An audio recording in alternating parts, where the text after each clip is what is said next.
காலையிலிருந்து இன்னைக்கு விஜயினுடைய ஒரு மூட் அப்செட்ல தான் இருக்கிறாரு. பாக்குறப்ப காலை இங்க இருந்து தனியாக வீட்டுல இருந்து கிளம்புறாரு.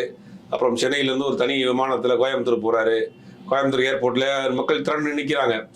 ஆனா அதுக்கு பிறகு என்ன பண்றாருன்னா, அந்த ஏர்போர்ட்ல இருந்து அவர் தங்கியிருக்க அந்த ஹோட்டலுக்கு போற வரைக்கும் அந்த ரோட் ஷோட மாத்தி வேன்ல மேல நின்றுட்டு போறாரு. அங்க நடந்த சம்பவங்கள்லாம் வந்து கட்டுக்கடங்காத சம்பவங்கள், அவங்களை கண்ட்ரோலே பண்ண முடியாத சம்பவங்கள் இருக்கு. பார்த்தா மரத்துல இருந்து ஒரு பையன் குதிக்கிறாப்புல. அதெல்லாம் வந்து எந்த அரசியல் கட்சிகளையும் அப்படிலாம் செய்ய மாட்டாங்க. அவர்கள் முன்னமும் வந்து விஜயை வந்து ஒரு நடிகராகவே தான் பாக்குறாங்க. தியேட்டர்ல ஃபர்ஸ்ட் ஷோ பார்த்தா எப்படி உற்சாக முதியில் இருப்பாங்களோ, ஷூட்டிங் ஸ்பாட்ல வந்து எப்படி இருப்பாங்க, அதே மாதிரி தான் நினைக்கிறேன். விஜய் ஒன்றும் ஒரு கட்சியினுடைய தலைவராகவே அவங்க வந்து ஒன்றும் ஏத்துக்கலன்னு தான் நினைக்கிறேன். அந்த கட்சி கட்டுப்பாடுகள் அதெல்லாம் மீறி புஷியானந்த் சொன்னாலும் கேட்கறது கிடையாது. கட்சியோட பொதுச் செயலாளர் விஜய் சொன்னாலுமே கேட்க மாட்டேங்கிறாங்க.